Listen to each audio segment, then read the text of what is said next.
Alors dans cette vidéo, nous allons essayer de faire le calcul que j'ai noté ici.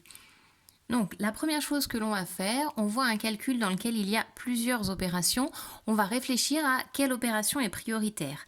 Ici, on voit une addition, une division, une soustraction. C'est la division qui est prioritaire, donc on va commencer par faire ce calcul-là.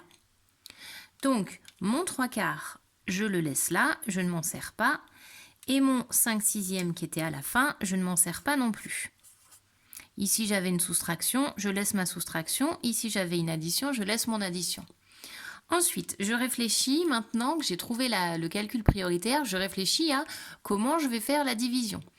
Quand on divise par une fraction, on va multiplier par son inverse. Donc ma fraction 2/15 ne change pas, alors que ma fraction 8/25, si on veut diviser par 8/25, il va falloir multiplier par l'inverse, c'est-à-dire par 25/8.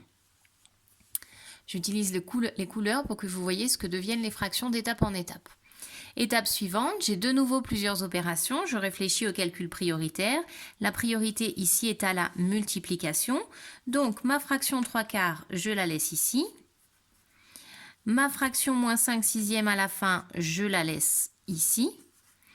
J'ai une addition avec une multiplication de deux nombres positifs, ça va rester une addition. Et donc, je vais faire ma multiplication. Pour multiplier, je vais utiliser la décomposition. Donc, au numérateur, on va multiplier 2 fois 25, que je vais écrire en 2 fois 5 fois 5. Et au dénominateur, j'avais 15 que je vais transformer en 5 fois 3. Et 8 que je vais transformer en 2 fois 4. On a le droit de mettre 2 fois 2 fois 2, mais là-haut, je vois que je ne vais pas en avoir besoin d'autant, donc 2 fois 4, ça suffit. Une fois que je suis ici, je vais simplifier ma fraction. Je vois que je peux simplifier par 2, je peux simplifier par 5. Donc ma fraction au centre, ici, est égale à 5 sur 3 fois 4, ça fera 12. 5 sur 12.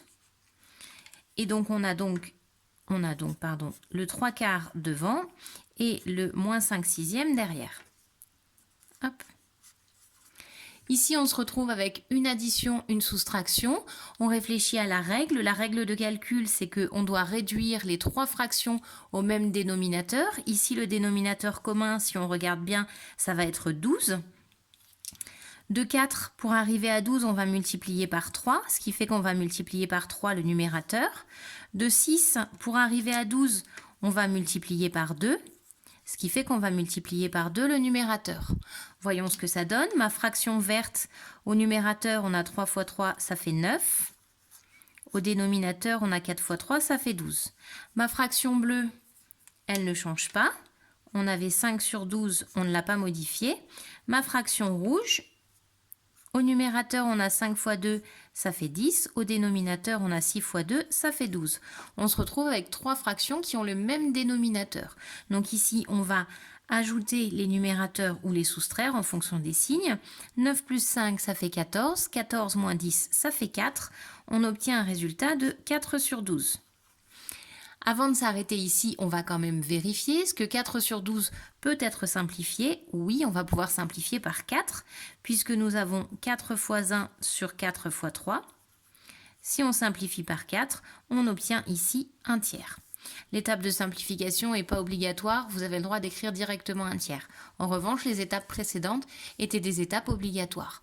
Donc votre calcul de départ va vous donner un résultat final de 1 tiers. Vous devez à chaque étape faire attention à quelle est la priorité de calcul.